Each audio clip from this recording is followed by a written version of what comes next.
habla Jorge Aracena Ramos. Hoy, jueves 18 de mayo, damos inicio a un nuevo episodio de nuestro podcast Tú eres la voz, episodio número 5. Agradecemos nuevamente también la presencia de nuestros estudiantes que tenemos el día de hoy, a Violeta Benavides. Hola, muy buenos días. Muy buenos días, Violeta.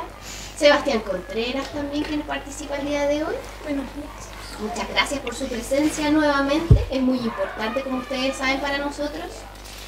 Y también damos la cordial bienvenida a nuestro invitado del día de hoy. Hoy nos acompaña el señor Ricardo Cifuentes Libre, quien es diputado por el distrito número 5, ¿no es cierto?, de nuestra región de Coquimbo, por el periodo del 2022 hasta el 2026, distrito en el cual nuestra ciudad pertenece. Muchas gracias por su presencia. Muchas gracias a ustedes por la invitación y realmente los felicito por esta tremenda iniciativa. Así estamos muy agradecidos también de tenerlos acá, en nuestra escuela. Antes de comenzar con esta ronda de preguntas que tenemos preparado el día de hoy, queremos contarles a todos los que están presentes un poco acerca de su carrera profesional como diputado. Sabemos que durante los años 2006 y 2010 usted participó primero como intendente de la región de Coquimbo, ¿cierto? Entre los años 2014 y 2018 se desempeñó como subsecretario del Desarrollo Regional y Administrativo en el segundo gobierno de Michelle Bachelet. Y en los años 2018 y 2021 fue parte integrante también del Directorio de Televisión Nacional de Chile, ¿cierto? Y ahora, en este periodo 2022 y 2026, es parte entonces de la Cámara de Diputados y desempeñando también, presidiendo la comisión, ¿no es cierto?, permanente de emergencias, desastres y bomberos, y también la comisión de Hacienda. Eso queríamos contar entonces a grandes rasgos para poder comenzar. Y que entonces... soy profesor de historia también. Así es. Soy mi colega. Así es, somos colegas. Es una parte muy importante también que vamos a conversar este día, porque también nos parece muy importante señalar. Entonces, señor diputado, ahora quisiéramos conocerlo un poco más, pero desde su ámbito personal. Entonces vamos a comenzar con esta ronda de preguntas. Señor diputado, ¿por qué no nos cuenta sobre su infancia, dónde, cuándo nació y también sobre sus estudios? Ya se va. Yo nací en San Javier, que queda un poquito más allá del río Maule, de Talca, 20 kilómetros al sur, el año 1962. Y por enfermedad de mi padre, él trabajaba en la dirección de vialidad, en la que se dedica a hacer los caminos, ¿no es cierto? Le dio una enfermedad asmática muy fuerte y el sur era muy frío y había mucha lluvia. Entonces lo trasladaron a La Serena. En esos años me vine a los 4 años a vivir en La Serena y desde ahí he permanecido en La Serena, entrando y saliendo. He estudiado en Santiago, en La Serena, en fin. También estudié en Bélgica, una parte de mi estudio, en fin. Y en La Serena, en la Universidad de La Serena, estudié primero pedagogía en historia y después estudié una licenciatura en ciencias del desarrollo, sociología en Santiago, y después estudié ciencias políticas en Bélgica. Volví a Chile el año 90, justo con el retorno a la democracia, y ahí empecé a trabajar con una persona que a ustedes debe ser muy conocida, porque era de acá, también Renan Fuentealba, que fue intendente por muchos años. Yo trabajé con él en la Secretaría de Planificación, y después fui intendente también, nombrado, como usted lo decía, por la presidenta Bachelet en su primer periodo, y en la Subsecretaría de Desarrollo Regional en La Moneda en el segundo periodo de la presidenta Bachelet. Eso para no aburrirlo y darle la lata. ¿Cuándo está ejerciendo su cargo de diputado? ¿Qué le gusta hacer en su tiempo libre? Me gusta cocinar. La cocina tiene la gracia de que relaja mucho, porque uno cuando empieza a pelar la cebolla, qué sé yo, a picar la zanahoria, las papas, en fin, como que se olvida de todo, y se concentra solo en eso, que es muy, muy bonito. Y uno va leyendo recetas, en fin, combinando sabores, etcétera. Hago churrasca con queso y palta, que me encanta a mí para el desayuno, en fin. Me gusta mucho cocinar mariscos, por ejemplo, pescado, asadito también de vez en cuando, obviamente. Me gusta leer mucho. Es cierto que cada día leo menos ya, y eso me tiene un poquito preocupado, porque ahora hay muchas alternativas. Entonces, antes no estaba el cine, por ejemplo, como está hoy día Netflix y el cine en su casa, en fin. Entonces uno se entretenía como leyendo. Y las historias que hoy día ven en las películas las leía. Es un hábito que no hay que perder, es muy bonito. Ayuda mucho además al lenguaje. Y lo otro que me gusta también es el jardín. Hacer, por ejemplo, hacer plantitas y esas cosas. ¿Ah? Me gustan los cactus a mí. Tengo una pequeña colección de cactus y ahí trato de irlos cuidando. Hay que entretenerse, hacer cosas que a uno le gusten. Sí. Antes jugaba a la pelota, ya no juego. ¿Ya? Porque uno va, con los años se va poniendo más delicado de las rodillas y los tobillos y todo eso.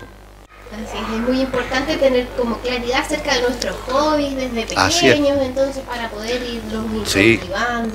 Y estudiando, porque los hobbies son eso, son pasatiempos, digamos, que uno va cultivando y se va perfeccionando en eso. Yo no soy muy bueno en ningún hobby, pero claro, en la cocina creo que tengo algunas cositas ahí que puedo preparar y que las he logrado ir perfeccionando. Pero lo importante es desarrollar un hobby. Tener un hobby en la vida es muy bonito porque uno como que se olvida de todos los problemas que tiene en el día, en fin, que te saca una mala nota, cualquier cosa, y uno realiza su hobby y como que se despeja, se relaja. Y eso es muy bonito. Una forma de terapiarnos realmente. Así es. Una tranquilidad. Exacto, física claro. y espiritual. Sí. Y relajarse un poco también y olvidarse de los problemas diarios, ¿no? Sí. Ahora vamos a entrar en esa parte un poco de los problemas, de las vicisitudes.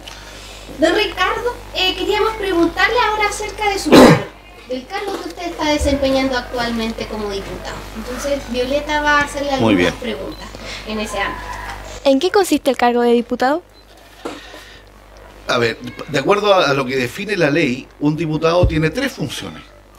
La función de fiscalizar, la función de representar y la función de legislar.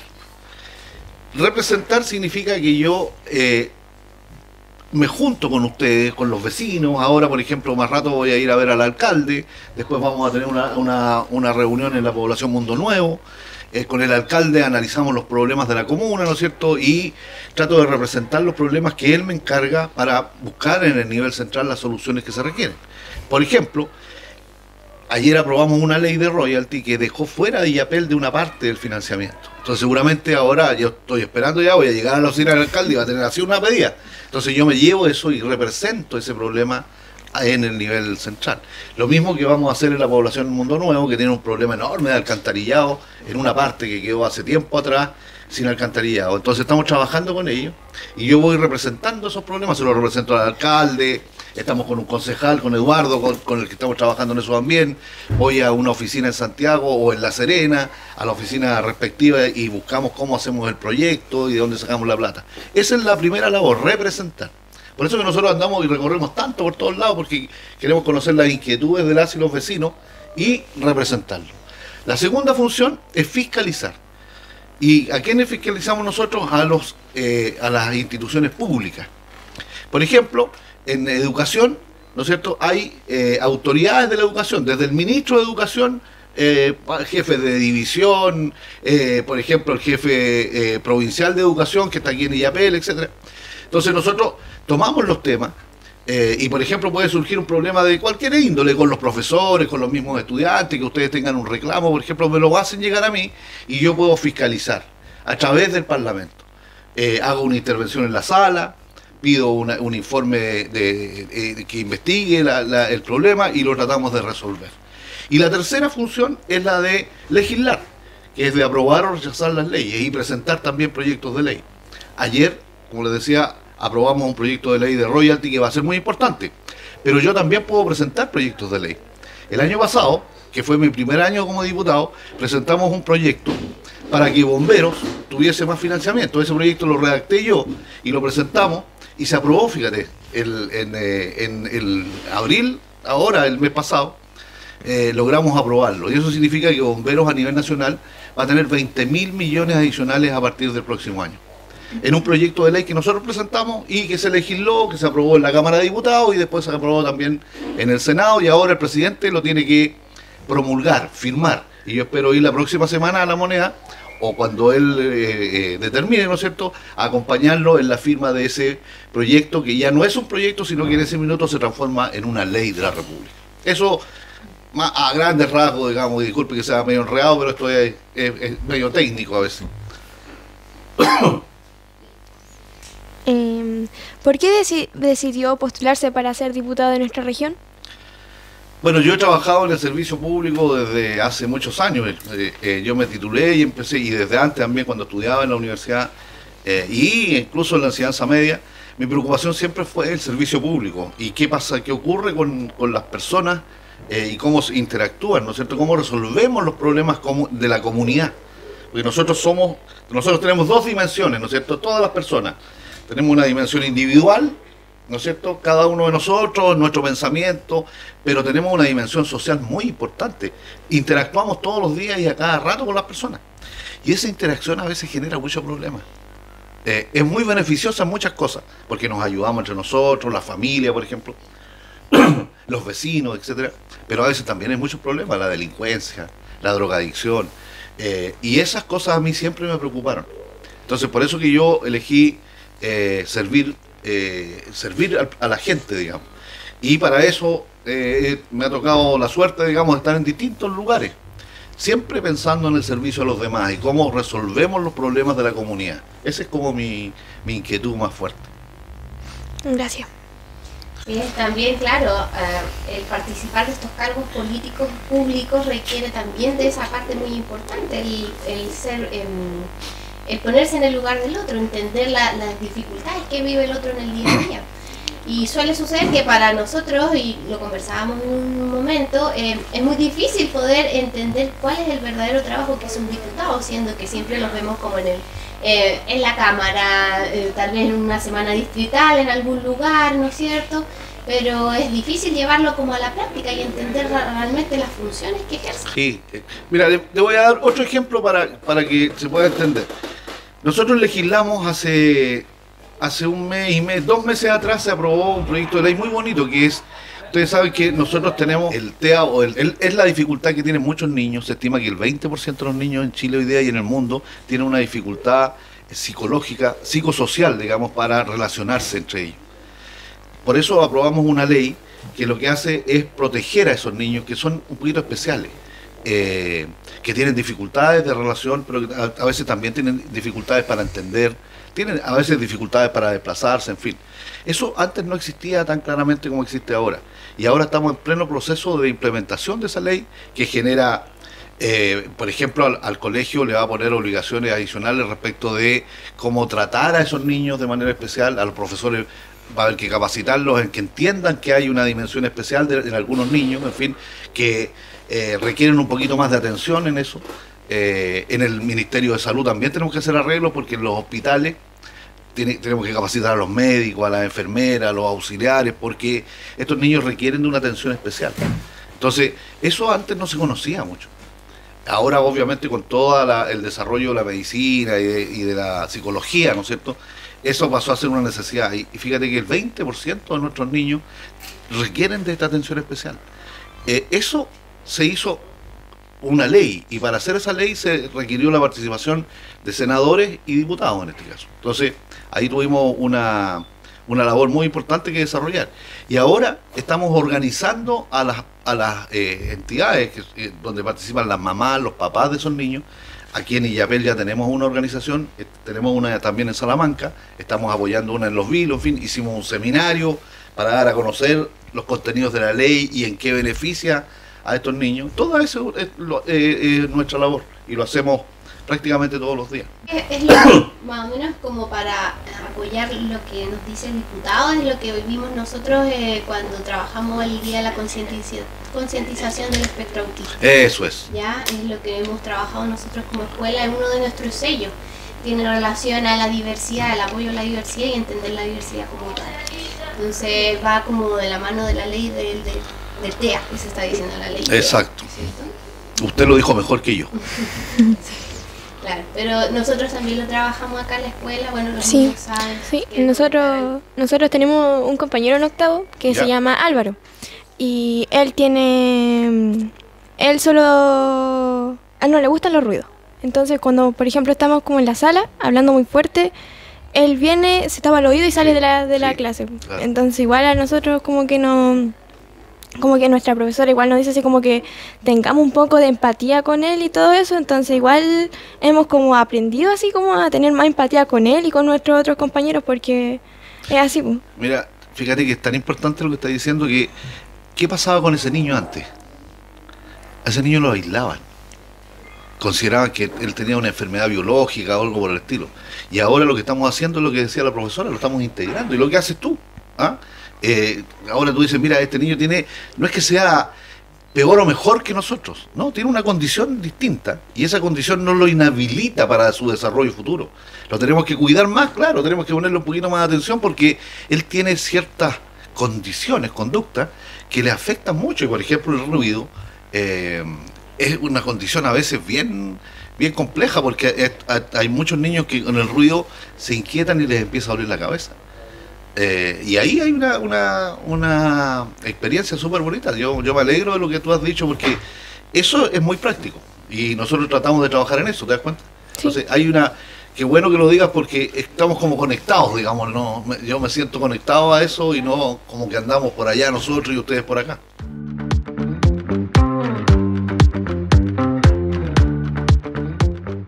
Entonces tuvimos que hacer un corte porque hicimos un cambio en el panelista. Vamos a darle entonces la bienvenida a César Álvarez, que también pertenece a nuestra escuela. César, por favor, presenta.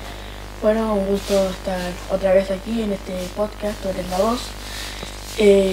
Un gran honor estar aquí con el diputado de la región. Y bueno, eso, esperar que este podcast, como todos los anteriores, salga más que bien. Y cada día traemos a otra persona nueva a este podcast. Así que muchas gracias por volver a invitarme y eso. Gracias a ti, César. Y como te has integrado entonces a nuestro panel, puedes comenzar tú entonces con esta ronda de preguntas. Claro. Bueno, ¿cómo podría evaluar este tiempo que usted ha estado como diputado regional? ¿Y qué metas o desafíos son prioridad? Bueno, yo soy bien crítico conmigo mismo, así que creo que hemos avanzado. Yo particularmente tuve un primer año para aprender también cómo se desarrolla este trabajo.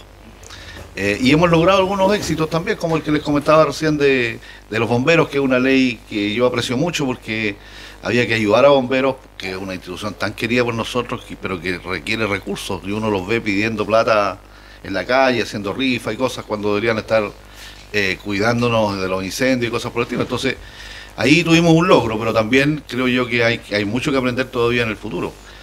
¿Y cuáles son nuestras metas? Bueno, ustedes saben que Chile está pasando por un momento complejo desde el punto de vista político, ¿no? Y también desde el punto de vista de la economía. Tenemos mucha inflación, los precios suben, los precios de los alimentos, por ejemplo, han subido casi un 30% en un año y medio.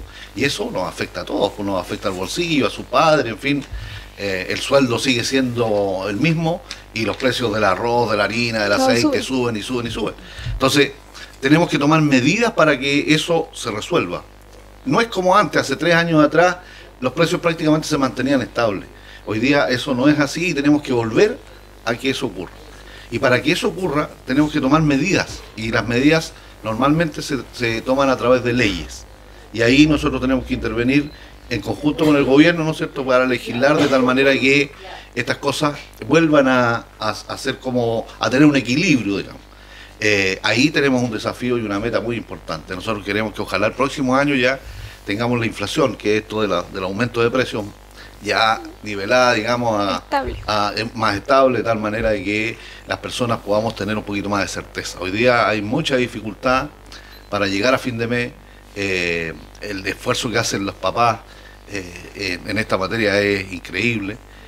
A mí me toca ver mucho de este problema en todos lados donde voy y me plantean esto de cómo suben los precios, el abuso que a veces hay también de las grandes empresas, como ha habido en el pasado, con la colusión que se llama, ¿no es cierto?, que entre los empresarios se han puesto de acuerdo para subir los precios, en fin, y todo eso tenemos que arreglarlo. Y entonces ahí yo diría que si nosotros logramos de aquí al próximo año estabilizar los precios de la economía, habremos cumplido una meta importante. Bueno, muchas gracias por esa respuesta. Y bueno, aquí vamos con una pregunta ya muy relacionada con el tema de los bomberos, ya que usted en este podcast ya ha visto que menciona mucho de los bomberos. Y aquí, también sabemos que usted es presidente del Comité de Emergencias y Bomberos.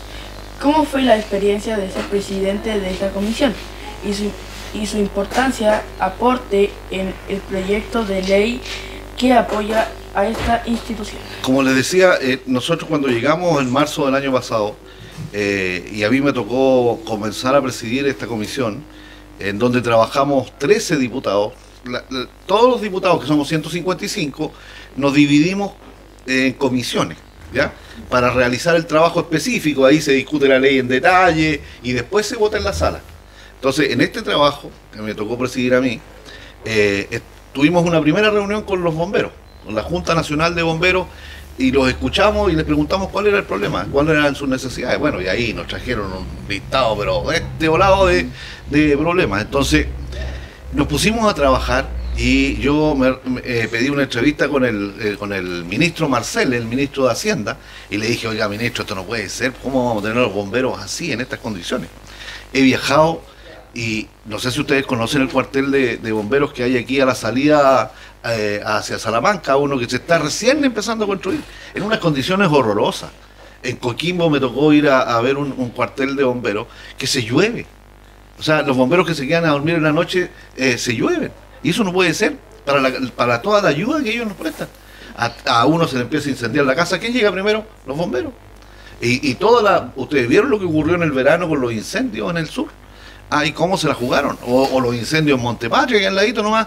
¿Y quiénes llegan primero? A mí me toca verlo, mucho trabajando. Entonces dijimos, aquí tenemos que arreglarlo. Y empezamos a estudiar cómo podíamos ayudarlo. Y mira, aunque me alargue, les voy a explicar un poquito. Descubrimos una cosa. Los bancos tienen los ahorros de las personas, ¿cierto? Y uno tiene la plata en el banco, etcétera. Pero resulta que las personas se mueren, a veces. Y les queda un depósito en el banco. Y ese depósito no lo cobró nadie. Entonces, pasado 3 años de que nadie cobre ese depósito, eso se va al gobierno central, al Estado. Entonces nosotros propusimos una ley y dijimos, no señores, no se va más esa plata que queda, ¿no es cierto?, de personas que nunca cobraron esos remanentes, no se va más para el Estado, sino que se va a ir directamente a bomberos ahora. Y creamos este proyecto que se llama de acreencias bancarias, porque son platas que no se cobraron en el banco, ¿no es cierto?, pero que el banco está obligado a devolverla y se la devuelve al Estado, y nosotros dijimos, no, ahora eso no se devuelve más a la tesorería, sino que se devuelve a los bomberos. Y eso significa un aporte aproximado de 20.000 millones adicionales para bomberos cada año. Piensa tú que bomberos necesita, no entrar en los números, pero necesita renovar equipamiento, renovar un dato. Un traje de bombero, con el casco, las botas y todo, cuesta 3 millones de pesos. Y hay muchos bomberos que van a pagar incendios y que no tienen la plata para comprarse el equipo. Y sufren muchos accidentes, terminan quemados, quebrados, en fin. Entonces, era muy necesario esta ayuda. Y por eso que hicimos este proyecto y descubrimos dónde había una posibilidad y la trabajamos, nos fuimos, nos pusimos de acuerdo con el gobierno y sacamos la ley. Sí, lo que usted mismo comenta acerca de los seguros de vida de los bomberos, que es súper precario y, así es. Y toda la entrega que nos dan en el día a día nosotros a las comunidades. Fíjate que hay cosas muy tristes a veces de las personas. En los incendios que hubo en el verano en el sur, hubo muchos bomberos de acá que fueron para allá. Aquí de Illapel también fueron, de La Serena, en fin, incluso de Vallenar, de Copiapó. Y esos bomberos cuando volvían del sur, en 2 casos los echaron del trabajo. Sí. O sea, ¿cómo uno puede pensar que eso puede ocurrir? Entonces estamos trabajando una ley ahora para impedir que un bombero que va a una situación de esa urgencia y emergencia pueda ser despedido durante un periodo determinado de tiempo, 2 o 3 meses, digamos, como darle una especie de seguro adicional para que no pueda perder su trabajo porque fue a ayudar a otras personas. Pero eso requiere una ley. Y ahí está nuestro trabajo. Sí, es súper importante lo que habla usted porque, por ejemplo, un bombero que va a como ayudar a las personas y después que lo despidan igual es como raro porque fue a ayudar, no fue a hacer nada malo. Así es, entonces, pero así somos las personas. ¿Ah? Claro. A veces con luces y también con sombras. Y que ese es el desafío que tienen los políticos, en este caso los diputados, es jugar en el equilibrio entre lo público y lo privado. Así es. Al final los bomberos son los que más se arriesgan por todos nosotros. De todas partes de Chile viajaron al sur para apagar este mega incendio que hubo y que los despidan al final es como no ser desagradecido. Así es. Porque al final el bombero fue a apagar un incendio, arriesgando su propia vida. Y no cobra ni uno, porque es voluntario. Sí, pues me encima. ¿Sí? Sí, bueno, al final los bomberos hacen esa pega gratis. Igual me ha tocado ver de repente en las calles, en casi todos lados, bomberos de que están y te dan las gracias, aunque sea por una moneda, Sí. te dan siempre gracias. Son muy agradecidos los bomberos. Con los bomberos, con el trabajo que realizan ustedes también, para el bien de las comunidades. Así es. Ese es nuestro objetivo.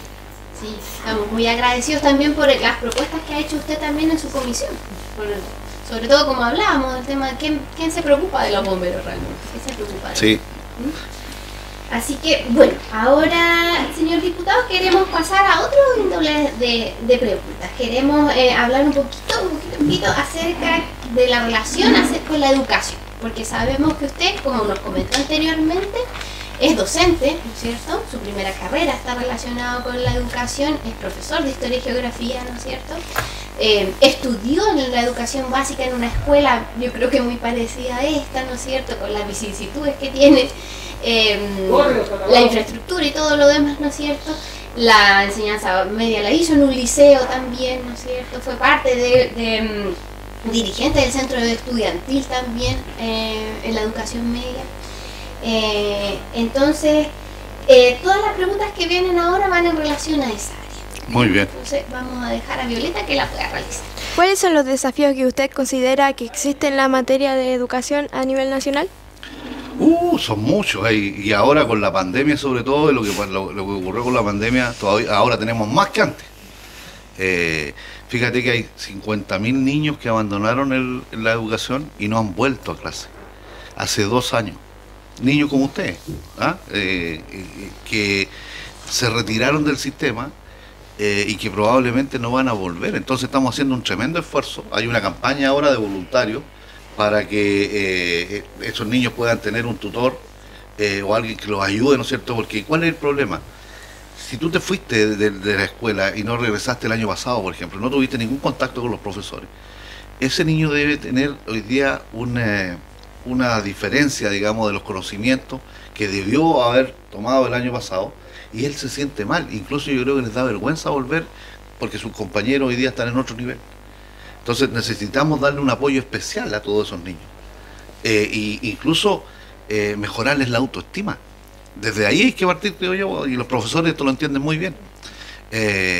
Entonces, además de los problemas normales que tiene la educación en Chile, que son muchos, nosotros tenemos un problema de calidad en el aprendizaje. Nos cuesta mucho, por ejemplo, el tema de las ciencias o de las matemáticas. No nos va bien en el promedio en Chile. Ayer me enteré, porque tuve una reunión con la subsecretaria de Educación, que además tenemos un problema de déficit de profesores enorme. Profesores de matemática, de ciencias naturales, de biología, de química, de historia también. Entonces, tenemos una dificultad también de infraestructura. La directora me planteaba esta escuela que va a cumplir 53 años esta semana, creo, ¿no? Sí. Sí, estamos de 53 aniversario. años. Estamos de Ah, aniversario. Sí, tiene esta infraestructura antigua. Yo sé que están empezando a trabajar un proyecto y yo me comprometí con la directora de que vamos a dar la pelea para que esta escuela se pueda reconstruir y sea una escuela nueva, como se lo merecen. Entonces tenemos muchos desafíos, desde lo físico hasta pasando por los profesores, digamos. Los profesores estaban en una situación compleja además por la evaluación docente, que se retrasó en los últimos años. Ayer aprobamos en principio un proyecto de ley que va a modificar o a ajustar la evaluación de tal manera de que teniendo evaluación, esta se haga en función de lo que ocurrió en los últimos 3 años, en fin. O sea, hay muchos problemas en la educación. 4 o 5 ejemplos son los que yo les he planteado, pero hay muchos más todavía.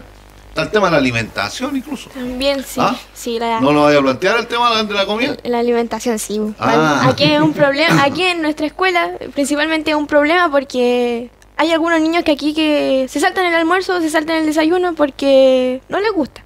Entonces, igual es un problema muy grande eso de que los niños se salten la alimentación y que no estén alimentándose bien, como lo que deberíamos de hacer como niños como de octavo o séptimo, que estamos en pleno crecimiento.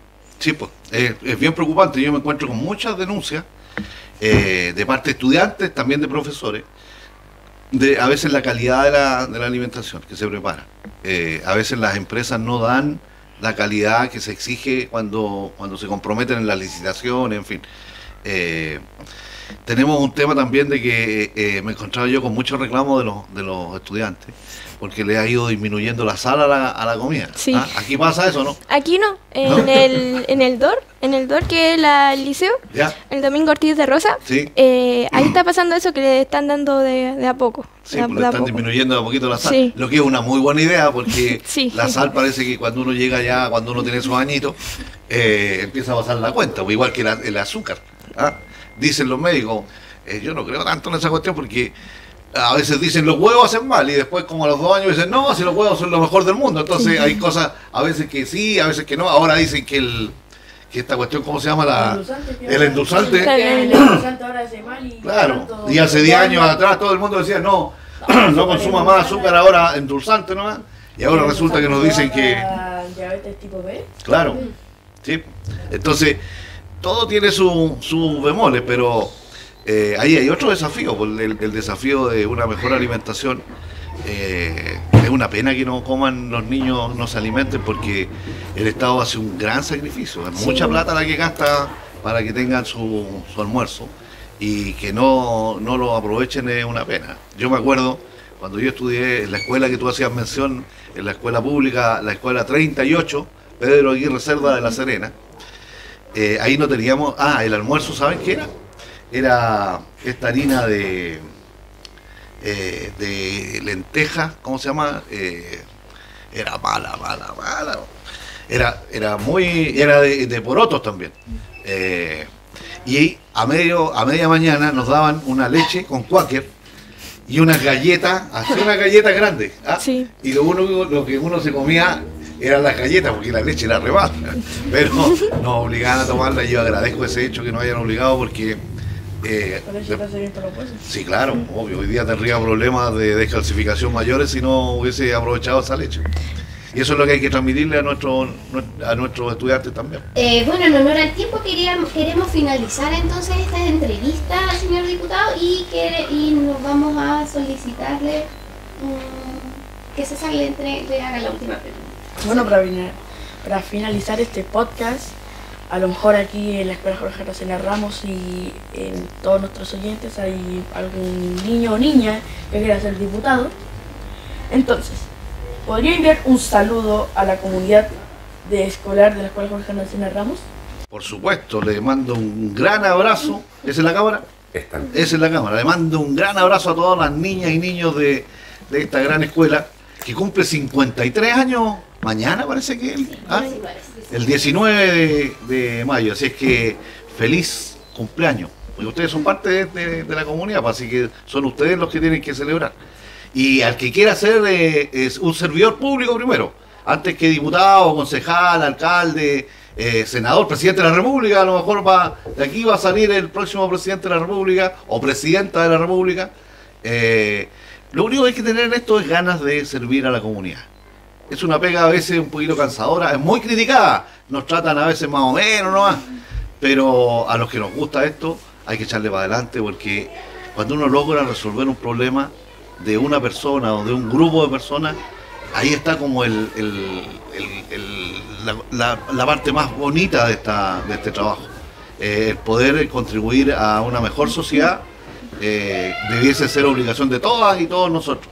Así es que, por favor, ojalá de aquí florezcan 1000 flores, como decía alguien por ahí. Muchas gracias, don Ricardo, por haber participado el día de hoy en nuestro quinto podcast. Agradecer también a Violeta, a César, a Sebastián, que está por allá, su presencia, una conversación muy nutrida. Agradecerle su simpleza también y sencilleza para abordar los temas que hemos querido trabajar el día de hoy con usted. Y dejamos a todos entonces invitados a una 7ª versión de nuestro podcast. Agradecer también el que nos escuchen y participen desde sus casas. Muy buenas tardes a todos y muchas gracias. Muchas gracias. Muchas gracias. Bravo.